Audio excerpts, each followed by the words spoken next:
Hey, English learners, welcome back. Your cozy place to learn easy English through real-life conversations. I'm Anna. And I'm Jake. Yeah, we're really happy you're here with us today. You might be listening on your way to work, sitting in your favorite corner at home, or lying in bed with your earphones in, just trying to escape your own thoughts for a while. Oh, yes, those thoughts. Before we started recording, my mind was already talking. One voice said, "Don't forget your lines." Another voice said, "You look tired today." And another one said, "What if you say something stupid?" Yeah, I get that too. Sometimes I feel like my brain is a group chat I never left. One message is calm, one is dramatic, one is just sending panic emojis for no reason. If you feel something similar, if you have a loud mind, if you often talk to yourself in a hard way, hey, you're not strange. You're human, and you're in the right place today. Today, we want to talk about that inner voice, the way you speak to yourself in your head, because that voice can do two things. It can make you feel small, or it can quietly help you grow. Yeah, because I know that voice very well. It made me say no to chances, stay quiet when I wanted to speak, and believe I was not that kind of person for many years, until someone explained it to me clearly. That talk was a real turning point for the Anna you hear today. I feel that. And I think many people listening are maybe in that before stage right now, the part before the turning point. The voice is still strong and they don't even know where it comes from. And I realized something. If you don't understand how that inner voice attacks you, you can't really answer back. It's like playing a game when you don't know the rules. Of course you feel like you're always losing. So in this episode, we want to do something simple but powerful. We'll slow down that inner voice, look at the things it usually says, and then show you how to gently talk back in a different way. Not fake positive, not "I am perfect," just kinder, more helpful, more honest words. And we'll talk about it in B1 level English. Calm, simple sentences. No heavy psychology words, just things you can feel and use in your own life. If you don't understand every single word, that's okay, really. Just relax, listen, and let the ideas sit in your mind. You can always listen again later. And near the end, we'll do a small word tour. We'll take a few useful words from today and explain them slowly with examples so they stay with you. If you enjoy learning English like this, calm, real, a little bit personal, don't forget to like this episode and subscribe to the English Leap podcast. It really helps more learners find us. And later, we'd love to hear from you in the comments. What is one sentence you often say to yourself inside your head? It can be a kind sentence or even a difficult one you want to change. All right, let's jump in. Okay, I want you to imagine something simple. Your mind is like a noisy group chat, and inside that chat, there's a bully, a coach, a grandma, and a drama queen, all sending messages at the same time. Yeah, that already feels a little too real.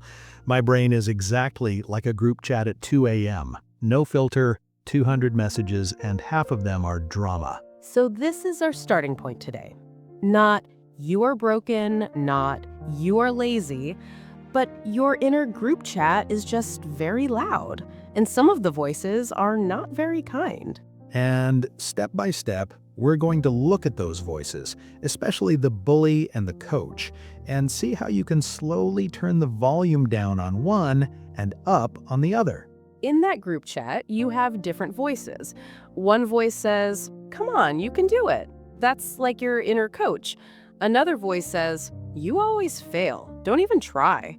That's your inner bully. And then there's the voice that worries about everything. Be careful, don't speak, don't make a mistake.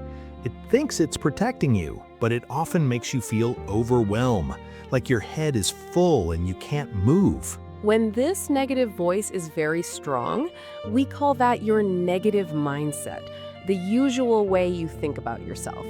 Maybe your mindset is, I'm always late, or my English will never be good, or other people are better than me. And when you keep thinking like that, your feelings can start to spiral. One small problem becomes 10 big problems in your head. For example, you make one small mistake in English. The inner bully says, wow, that was stupid. Then it says, you always do this. Then people will laugh at you. And suddenly, a small moment becomes a storm. Maybe you know this. Someone corrects one word and inside you, boom. Your body wants to shut down. You don't want to speak anymore. You want to disappear from the room. And then what happens? You hold back. You don't raise your hand. You don't join the conversation. You don't show your opinion. On the outside, you look quiet. But on the inside, you are busy, beating yourself up for every tiny mistake. Yeah, and that is really tiring. At the end of the day, it's not just English. This voice starts talking about your whole life. You're lazy, you're behind, you'll never change. If you're listening and thinking, this is me, please don't feel ashamed. There's nothing wrong with you. Your mind is just using an old pattern. It learned to talk to you in this hard way for many years. The beautiful thing is, patterns can change. Your mindset is not a prison, it's more like an app you can slowly update. Not in one day, of course, but step by step. So in this episode, we don't want to delete your thoughts. That's impossible. We want to understand this group chat and then slowly give more power to one voice, the inner coach. Yeah, the coach who still tells the truth, but in a kinder way. The coach who helps you build up confidence instead of breaking it down. In the next part, let's listen more closely to the bully voice.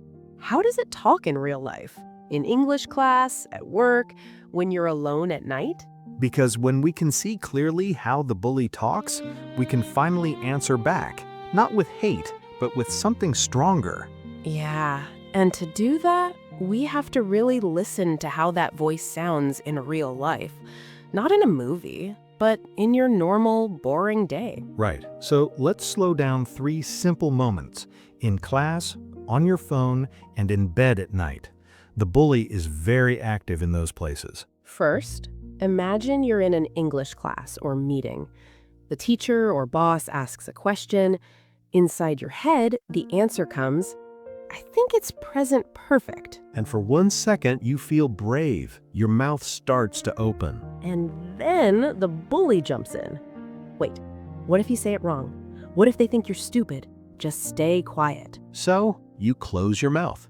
You look shy, but really, you just lost a small fight with that inner bully. Then, second moment, your phone.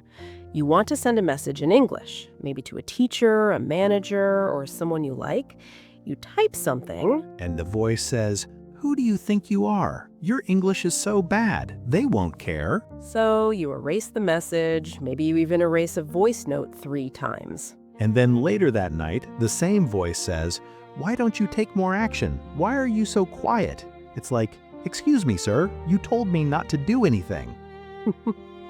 Yeah, it's very confusing. And the third place the bully loves is bedtime. You lie in the dark, phone in your hand. You scroll and your brain starts a highlight movie of your mistakes.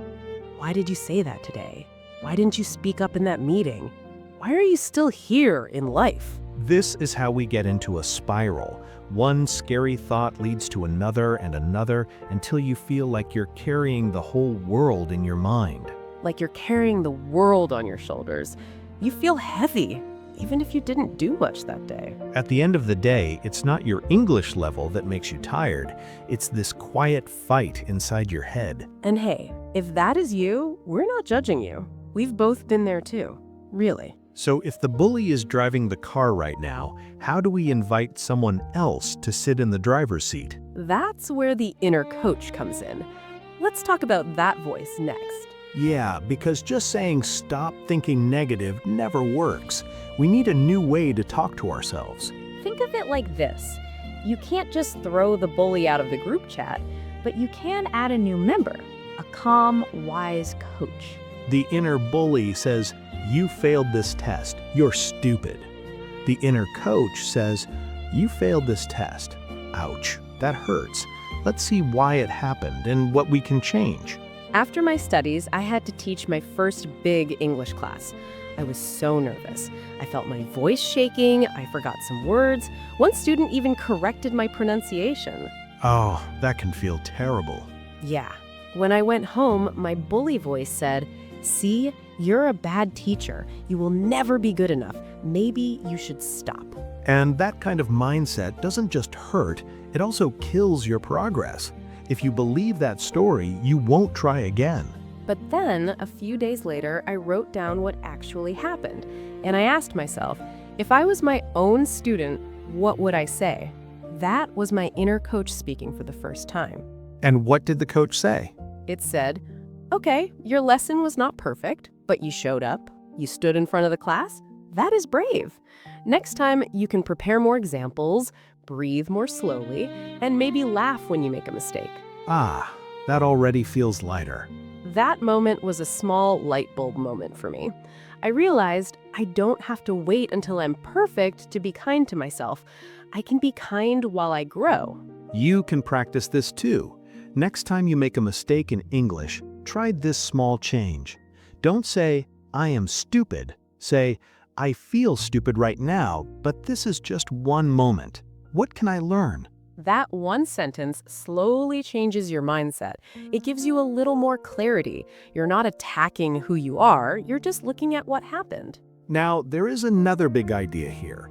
Your brain is always learning what to show you, like a social media app.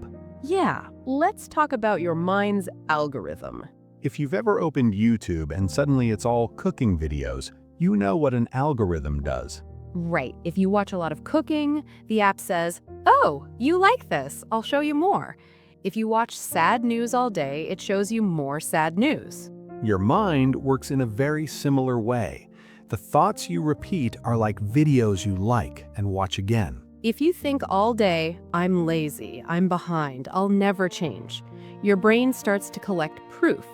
Look, you didn't finish that task. Look, your friend is more successful. Look, you made another mistake.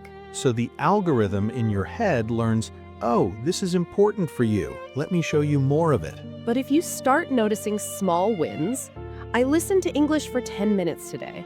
I sent an email I was scared to send. I stepped a little bit out of my comfort zone. Then your mind begins to see a new story. Hey, maybe I'm not stuck. I am changing.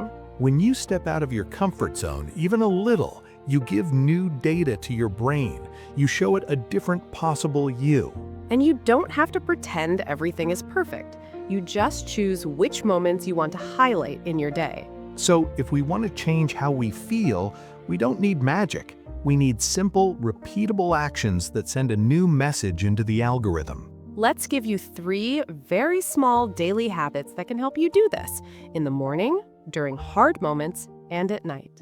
Nothing crazy, just things you can really use, even on a tired day. Let's start with the morning, because that's when the group chat in your head wakes up too. Yeah, many of us start our day by opening our phone. So we start by reading other people's lives, other people's problems, other people's opinions. And then we wonder why we feel tired before breakfast. Yeah. So try this. Before you touch your phone, say or write one sentence to yourself.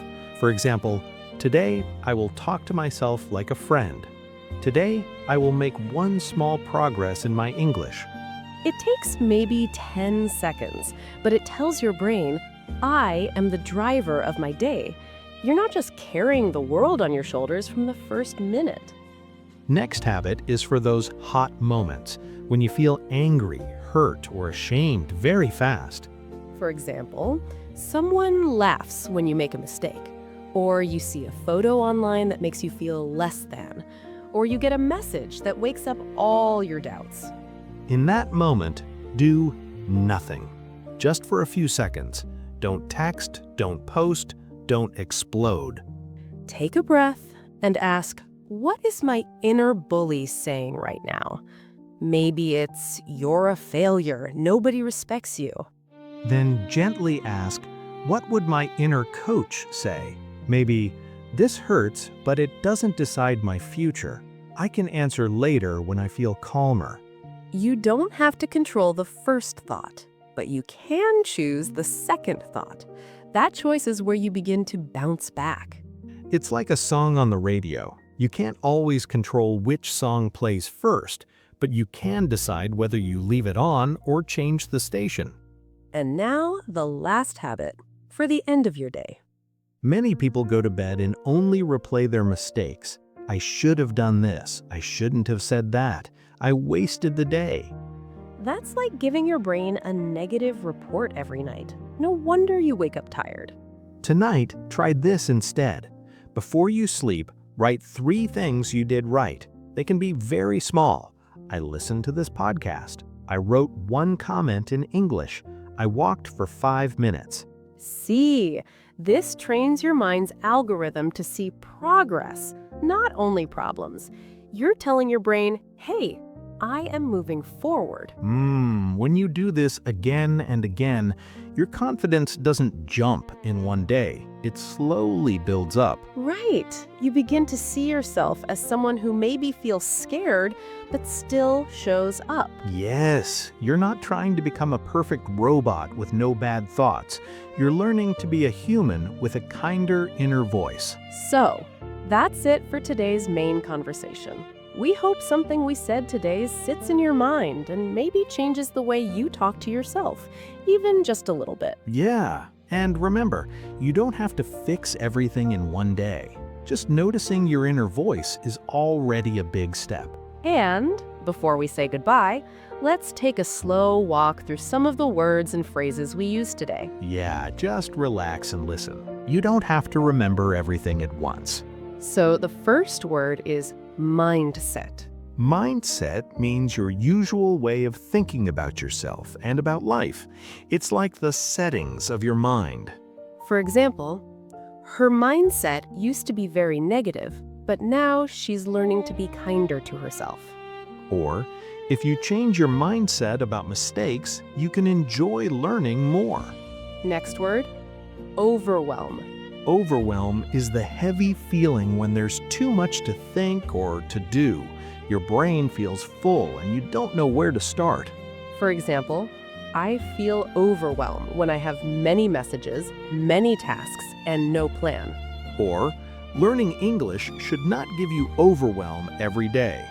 Another word we used, progress. Progress means small steps forward, not perfection. It's about moving, even if the steps are tiny.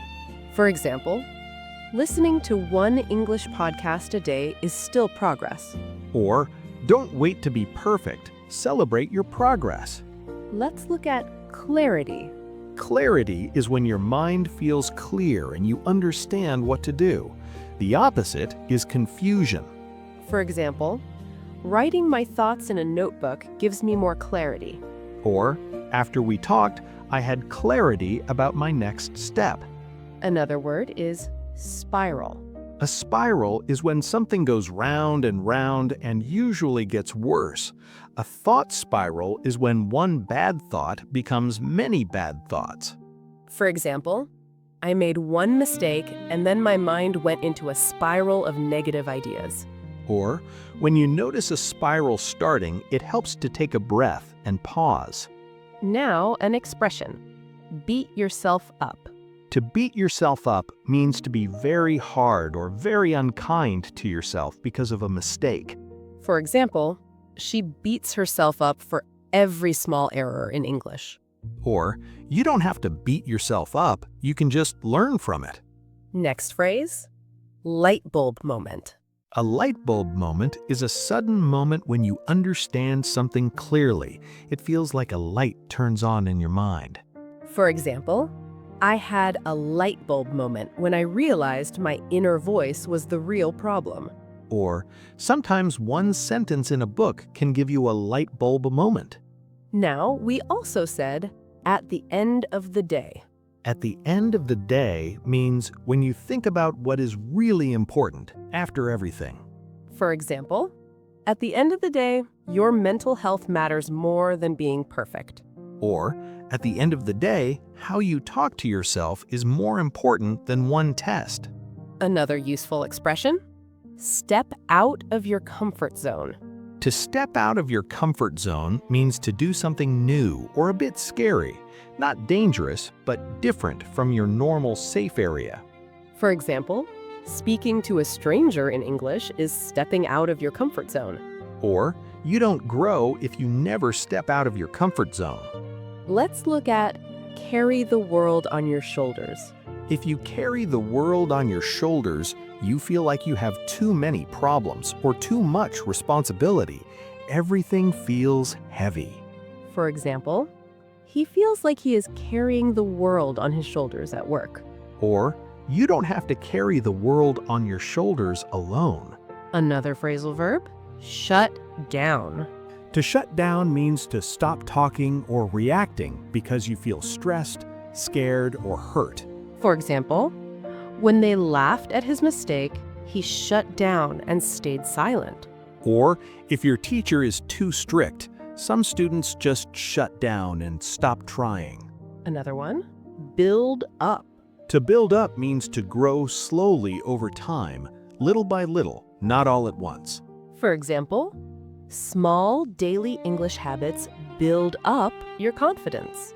Or, if you keep promises to yourself, you build up self-trust. Another phrasal verb: hold back. To hold back means to stop yourself from doing something, often because of fear or doubt. For example, her fear of making mistakes holds her back from speaking in class.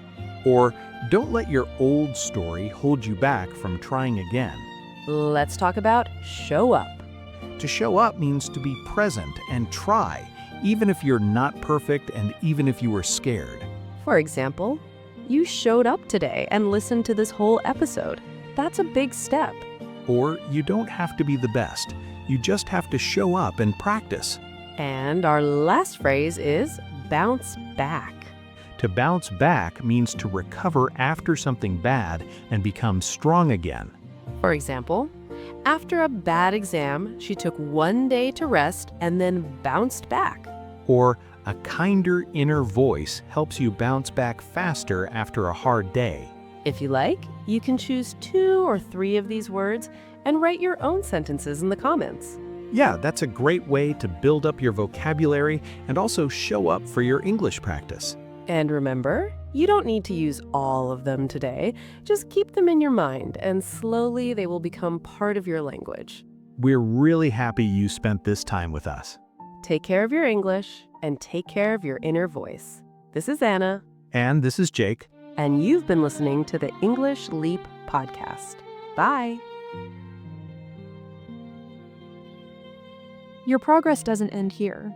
To continue advancing your English skills, click on the next video or explore the additional videos we've thoughtfully selected for you.